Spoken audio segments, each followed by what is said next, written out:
నా పేరు గుండెపల్లి నరేష్ ముదిరాజ్.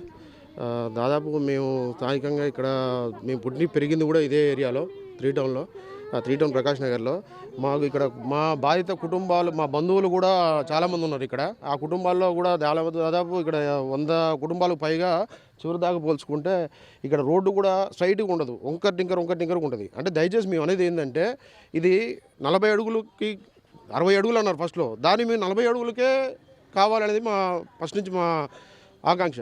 అయితే మా రిక్వెస్ట్ని వీళ్ళు ఏమన్నారంటే, ఈ మధ్య 70 అడుగులు 80 అడుగులు పరిమితం అయింది అని కార్పొరేటర్ గారు, మాకు అది తీవ్రమైన క్షోభ. ప్రతిరోజు మేము నిద్రపోయిన రాత్రులు ఉన్నాయి మా కుటుంబాల్లో.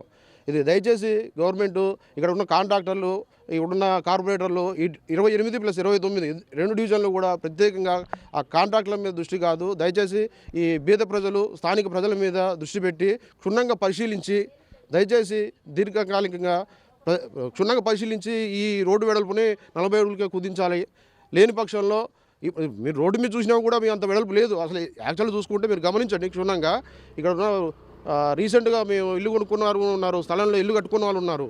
వాళ్ళు ఎంత ఆర్థికంగా ఎంత క్షోభపడి, వాళ్ళ తండ్రి గారు కూడా మైకేల్, వాళ్ళు దినవారి రోజువారి కూలిపోతే కానీ గడవదు. 300 నుంచి 500 రూపాయలు, 600 రూపాయలు, అది పనికి పోతే గడవని కుటుంబాలు ఈ రోజున రోడ్డు పడాలంటే వాళ్ళ పరిస్థితి ఏంది? దాదాపు చూసుకున్నట్టయితే దాదాపు ఎస్విఎం స్కూల్ దాకా ఉంది. దయచేసి గవర్నమెంట్ మేము ఇది ఒకటే ఉన్నాం, జనసేన తరఫున, పార్టీ తరఫున మేము నిర్ణయించుకునేది ఒకటే. గతంలో కూడా 3-4 సంవత్సరాల క్రితం కూడా మా టౌన్ ఇన్ఛార్జ్ మిర్యాల రామకృష్ణ గారు కూడా ఇది ప్రభుత్వం దృష్టికి తీసుకొచ్చాడు. ఇక డ్రైనేజ్ కూడా తీవ్ర ఇబ్బందులు పడుతున్నారు. వర్షాకాలం పడ్డప్పుడు వీళ్ళు పడ్డ ఆవేదన మామూలు కాదు. దయచేసి కార్పొరేటర్ గారు కూడా దీని మీద ఇంట్రెస్ట్ చూపించాలి. దయచేసి ప్రభుత్వాన్ని మీరు ప్రభుత్వం దృష్టికి తీసుకెళ్లాలని ఈ మీడియా తరఫున, మేము జనసేన తరఫున తెలియజేసుకుంటాం.